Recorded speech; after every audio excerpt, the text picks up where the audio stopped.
दोस्तों ये जो आप दरख्त देख रहे हैं मेरे सामने, ये पॉपुलर है, लेकिन मकसद आपको दरख्त पॉपुलर नहीं दिखाना है, बल्कि इसकी वैरायटी का जो फ़र्क है वो आपको दिखाना है। ये जो वैरायटी है ये इटालियन पॉपुलर कहलाता है। तो इटालियन के मुकाबले में दूसरा है डेल्टा और पेशावर लोकल। इसकी सबसे जो बड़ी खूबी है इटालियन पॉपुलर की, वो आप देखें कि जो शाखें निकलती हैं वो बिल्कुल दरख्त के साथ साथ सीधी ऊपर की तरफ जाती हैं, साइडों में नहीं फैलती। ठीक है जी, ये पूरी इस तरह सीधी ऊपर जाती हैं। और ये 3 साल का लगा हुआ है दरख्त।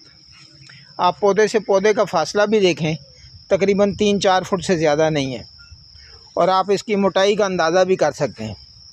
ये तकरीबन मेरे हाथों में, दोनों अगर हाथ लगाऊं, एक हाथ में मेरे इस वक्त मोबाइल है, अगर दोनों हाथ लगाऊं इस तरह, तो ये उनसे भी बढ़ के है। ये तकरीबन अंदाज़न भी जो है वो ये कोई 1.25 फुट के बाद लगभग इसका लपेट होगा। इस वक्त भी 1.5 फुट के बाद लगभग लपेट होगा। तो माशाल्लाह ये दरख्त बेहतरीन ग्रोथ करता है इटालियन पॉपुलर का। ये देखें बिल्कुल सीधा जाता है।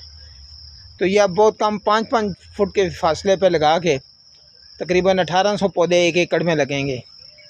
तो अगर 5 साल के बाद ये 3 मन भी लकड़ हो, 600 रुपया मन भी बिके, तो आप देख लें फ़ी एकड़ कितनी आमदनी होगी।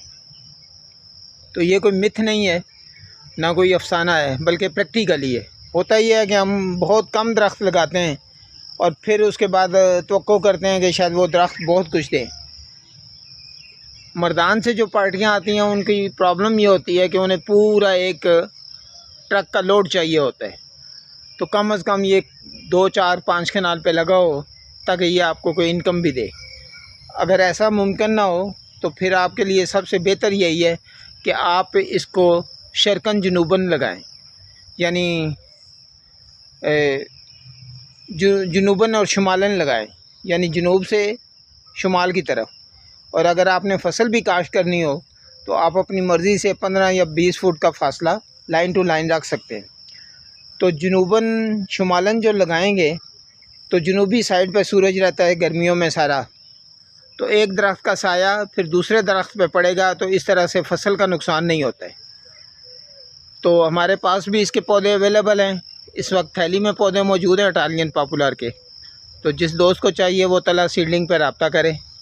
बहुत शुक्रिया जी। अस्सलाम वालेकुम।